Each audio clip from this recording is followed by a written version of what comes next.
Good morning my dear students. तो आज हम बात करेंगे हमारे क्लास 10th के फर्स्ट चैप्टर के बारे में। फर्स्ट चैप्टर हमारा होता है a letter to God. A letter to God के बारे में बात करेंगे। तो अ लेटर टू गॉड हमारा जीएल फ्लुएंट्स के द्वारा लिखा गया एक अविस्मरणीय चैप्टर है।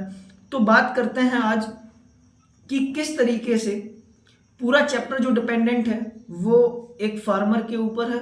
तो आज बात करेंगे हम लोग उस चैप्टर के बारे में। आइए देखते हैं। स्टार्ट होता है कि जो लेंचो होता है, तो लेंचो का घर पहाड़ी के ऊपर होता है, ठीक है ना। उसके घर में उसकी पत्नी होती है, उसके दो बेटे होते हैं और लेंचो होता है। तो सीन क्या होता है हमारा कि जो लेंचो होता है वो अपने खेतों की ओर जाता है और खेतों को देखता है। तो वो भगवान से प्रे करता है ऊपर आसमान की तरफ देख करके, क्योंकि उसके खेतों को पानी की ज़रूरत होती है, ठीक है ना। तो वो वहाँ पर प्रे करता है गॉड से और बोलता है कि हे गॉड थोड़ी सी तो बारिश हो जाए। उसके बाद क्या होता है कि उसका वहाँ से फिर वो वापस आ जाता है अपने घर की ओर और उसकी जो पत्नी होती है वो वहाँ पर बैठकर खाना बना रही होती है।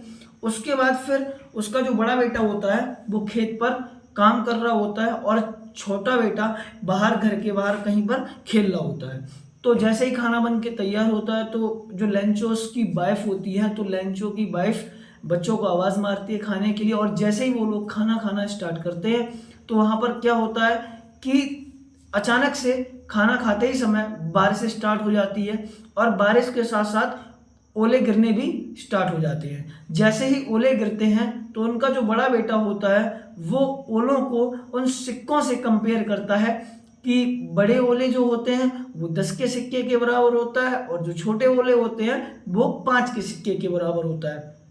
तो जैसे ही ओले वहां पर गिरने लगते हैं तो लेंचोस थोड़ा ज़्यादा परेशान होने लगता है। अब वो भगवान से प्रे करता है कि हे गॉड जल्दी से बारिश को बंद कर दिया जाए।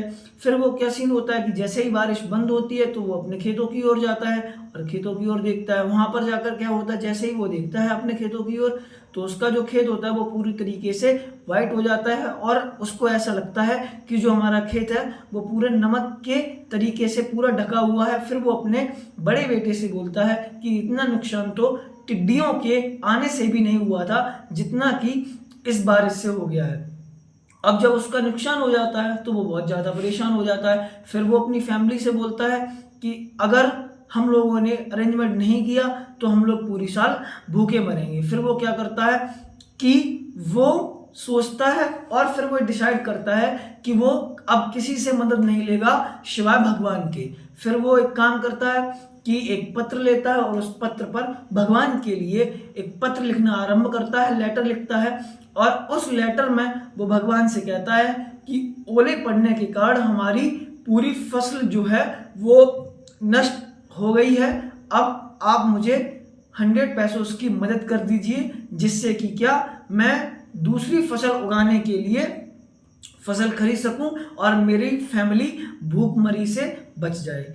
उसके बाद क्या होता है कि वो उस लेटर को लिखता है। लिखने के बाद उस पर टिकट लगाता है और शहर जा करके उस लेटर को उस डाकघर में डाल देता है जाकर के। जो वहाँ का डाकिया होता है, तो डाकिया जब वो उस लेटर को निकालता है और उसके बाद पोस्ट मास्टर्स के पास वो लेटर जाता है।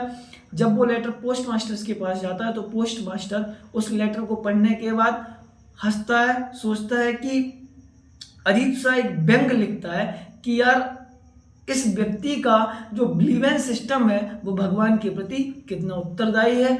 तो ऐसे ही फिर जो पोस्ट मास्टर होता है वो सोचता है कि यार अगर इतना ही विश्वास मेरा भगवान के प्रति होता तो आज मैं खुद डायरेक्ट भगवान से पत्र के द्वारा बातचीत कर सकता था।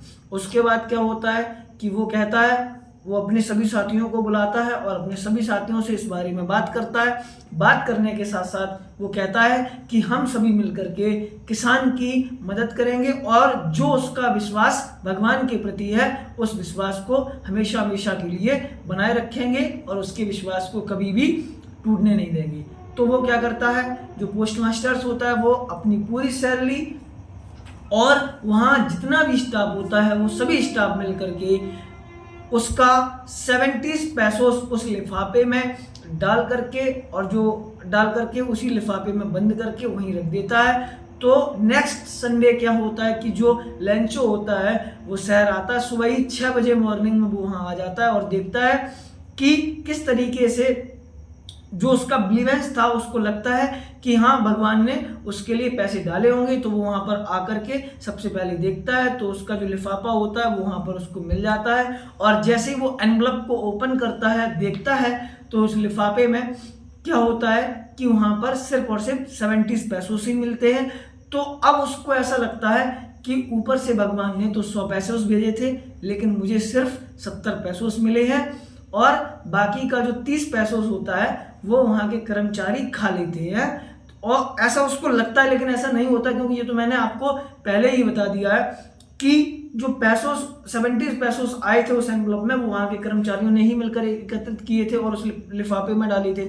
लेकिन जो लेंचो होता है उसको ऐसा भ्रम होता है कि भगवान ने तो पूरे पैसों डाले थे और बाकी का ये कर्मचारी मिलकर के आपस में 30 पैसों जो बचे हुए थे वो खा गए। तो वो फिर दोबारा एक पत्र लिखता है और उसमें लिखता है कि इस बार आप ऐसा करना कि जो पैसों हैं वो डायरेक्ट आप मुझे दे देना, क्योंकि ये बीच में जो कर्मचारी होते हैं वो कर्मचारी इस पैसों को खा लेते हैं और क्या होता है कि हमें पूर्णतः रूप से वो पूरे पैसे नहीं मिलते हैं। तो यहीं पर हमारी कहानी का अंत होता है। और उसके बाद क्या होता है, लेंचो का विश्वास उन्होंने कायम रखा, उन पोस्टमास्टर्स ने और वहाँ के सभी कर्मचारियों ने उसका जो विश्वास था, बिलीवेंस सिस्टम था, फेथ था, वो भगवान के प्रति कायम रखा। Thank you class, thank you, have a nice day. अगर आपको वीडियो अच्छी लगती है तो आप कमेंट सेक्शन में कमेंट करिए। ऐसे ही लगातार हमारे यूट्यूब चैनल से जुड़े रहिए और लगातार आपको अच्छे से अच्छा और बेहतर से बेहतर कंटेंट देने का दावा करता हूं और अच्छे से अच्छा आपका सिलेक्शन होगा, बढ़िया नंबर आएंगे। सिर्फ आप हमारा साथ दीजिए, मैं आपका साथ दूंगा। Thank you, have a nice day.